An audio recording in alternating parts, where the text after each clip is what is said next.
Assalamualaikum warahmatullahi wabarakatuh. Dari tugas manajemen hubungan industrial, perkenalkan nama saya Slamet Rianto, nomor induk mahasiswa 2202010110187 dengan dosen pengampu Bapak Joko Suharyanto SE MM JPOD dengan mengambil kasus analisis kasus PT sedang tidak baik-baik saja.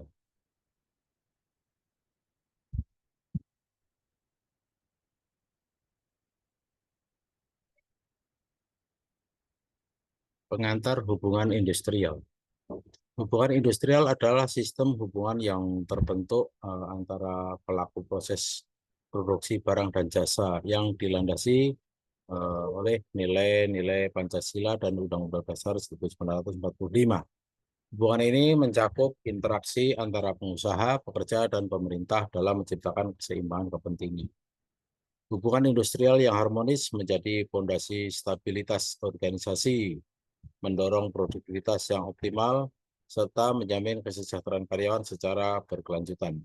Dengan menerapkan prinsip kekeluargaan dan gotong royong sesuai nilai Pancasila.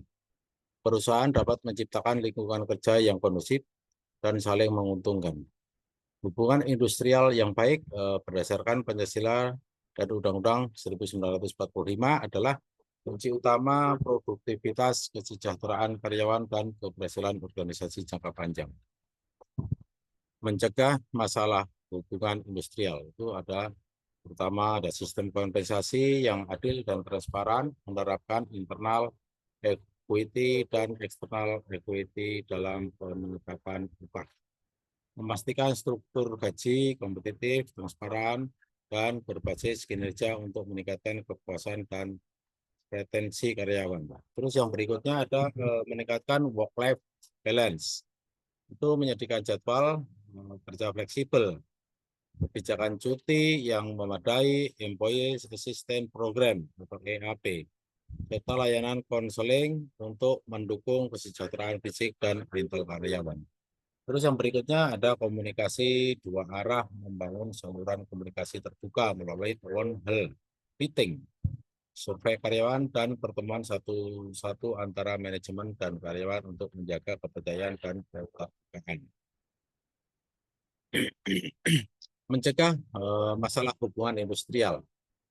Itu ada program pengembangan karir, itu jalur karir yang jelas, pelatihan berkelanjutan, program monitoring, dan sertifikasi profesional untuk meningkatkan kualifikasi karyawan. Terus yang berikutnya ada membangun budaya kerja positif, budaya berbasis respect, non-diskriminasi, pengakuan atas prestasi, dan lingkungan kerja yang inklusif dan kolaboratif. Terus yang berikutnya ada kebijakan SDM komprehensif, rekrutmen transparan, evaluasi kinerja berbasis KPI, promosi adil, dan keselamatan kerja sesuai Undang-Undang Nomor 13 Tahun 2023. Peran manajemen dan serikat pekerja. Peran manajemen itu ada pengembangan kebijakan SDM, modifikasi rekrutmen, promosi, evaluasi kinerja, keselamatan. Terus menjaga komunikasi dan penyelesaian konflik secara efektif. Terus ada menjamin kesejahteraan karyawan, upah adil, BPJS, keselamatan, kesehatan mental. Terus melaksanakan peraturan perundang-undangan sesuai Undang-Undang Nomor 13 Tahun 2023. 2003. Peran serikat pekerja itu menyampaikan aspirasi dan kebutuhan pekerja kepada manajemen. Terus melindungi hak pekerja, upah, jam kerja, keselamatan, jaminan sosial, terus cuti. Terus ada mitra, negosiasi, perjanjian kerjasama PKB, menjaga stabilitas hubungan industrial yang harmonis. Terus ada rekomendasi kebijakan berdasarkan praktik terbaik. Itu ada beberapa, diantaranya Human Rescue Analytics, membantu dan menganalisis data turnover, keputusan karyawan, absensi, dan produktivitas secara berkala untuk pengembalian keputusan berbasis data yang akurat dan strategis. Ada program Employees Engagement, meningkatkan keterlibatan karyawan melalui program apresiasi, gathering, reward, dan recognition, serta family day untuk membangun rasa memiliki dan loyalitas. Terus ada employer branding, membangun citra perusahaan sebagai tempat kerja terbaik melalui media sosial, website, karir, testimoni karyawan, dan program CSR yang memperkuat reputasi perusahaan. Terus ada rekomendasi kebijakan terbaik, itu diantaranya manajemen kinerja berbasis KPI dengan target yang jelas, umpan baik rutin, dan evaluasi berkala untuk mendorong produktivitas dan akuntabilitas karyawan. Sistem HR digital atau HRIS untuk mengelola absensi, payroll, cuti, dan evaluasi kinerja secara efisien, akurat, dan terintegrasi dalam satu platform. Terus ada program retensi karyawan melalui manajemen talenta, perencanaan, sukses, dan pengembangan kepemimpinan untuk menjaga loyalitas dan daya saing jangka panjang. Dampak jika tidak ada perbaikan perusahaan. Apabila tidak ada perbaikan dalam manajemen hubungan industrial, maka perusahaan akan menghadapi berbagai dampak negatif yang signifikan. Biasanya biaya rekrutmen tinggi akibat tingginya angka turnover karyawan yang terus-menerus membutuhkan penggantian tenaga kerja. Terus ada produktivitas menurun karena rendahnya motivasi dan keterlibatan karyawan dalam pekerjaan sehari-hari. Terus berikutnya ada pelayanan pelangganan buruk sebagai akibat dari karyawan yang tidak putus dan tidak termotivasi. Ada penurunan keuntungan perusahaan akibat inefisiensi operasional dan meningkatkan biaya SDM. Terus ada citra perusahaan rusak di mata publik, calon karyawan, dan mitra bisnis. Dampak pada karyawan. Jika tidak ada perbaikan dalam manajemen hubungan sosial, karyawan akan merasa dampak yang signifikan, itu motivasi rendah, terus karyawan kehilangan semangat dan dorongan untuk bekerja optimal. Stres meningkat, beban kerja dan ketidakpastian memperburuk kesehatan mental. Terus ada kepuasan kerja menurun, rasa tidak puas terhadap lingkungan dan kondisi kerja. Terus ada loyalitas menurun, karyawan cenderung mencari peluang di tempat lain.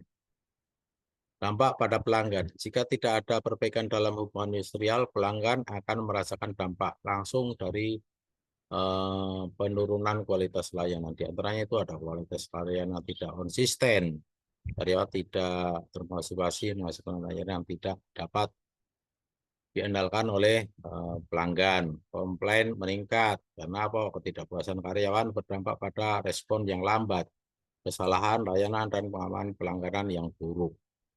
Kepercayaan pelanggan menurun karena akan kehilangan kepercayaan terhadap merek dan berbalik ke kompetitor. Pelanggan adalah cermin dari kondisi internal perusahaan. Ketika karyawan tidak bahagia, pelanggan pun merasakannya. Kepercayaan yang hilang sulit untuk dipulihkan. Nah, ini ada penyebab turnover karyawan. Analisis tersebut faktor-faktor utama yang mendorong tingginya tingkat turnover karyawan di PT sedang tidak baik-baik saja. Kompetensi yang tidak memuaskan menjadi penyebab dominan, diikuti oleh ketidakseimbangan work-life balance dan terbatasnya peluang pengembangan karir.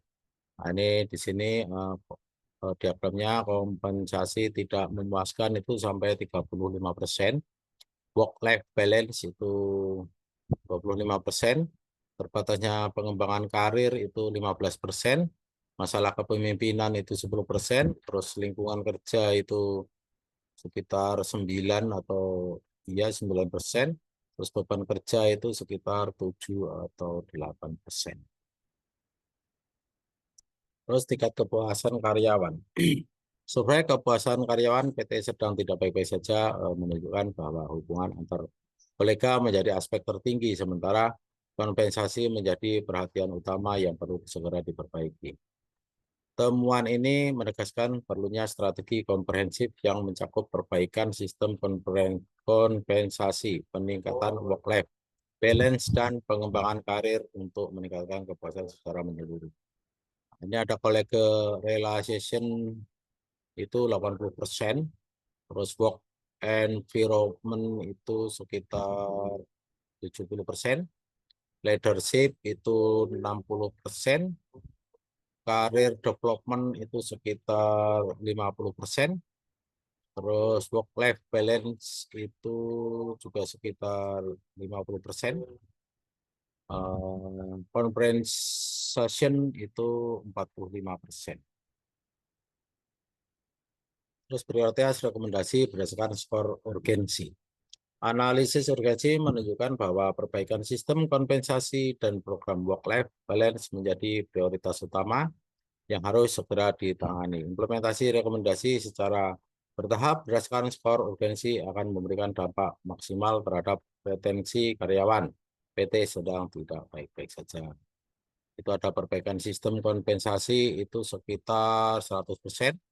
Terus program work-life balance itu sekitar 95%. Terus pengembangan karir itu juga 85%. Terus pelatihan kepemimpinan itu 80%. Employees engagement itu sekitar 70%. Terus employer branding itu sekitar 65%. Kesimpulan dan poin kunci, hubungan industrial sangat penting untuk keberhasilan organisasi. Turnover dipengaruhi oleh banyak faktor. Selain gaji, dibutuhkan strategi komprehensif untuk kompensasi, work-life balance, pengembangan karir, budaya, dan komunikasi. Serikat pekerja harus menjadi mitra strategis. Implementasi baik praktik terbaik dapat meningkatkan loyalitas, reputasi, dan daya saing jangka panjang. Oke, kiranya sekian dulu. Kurang lebihnya mohon maaf. Assalamualaikum warahmatullahi wabarakatuh.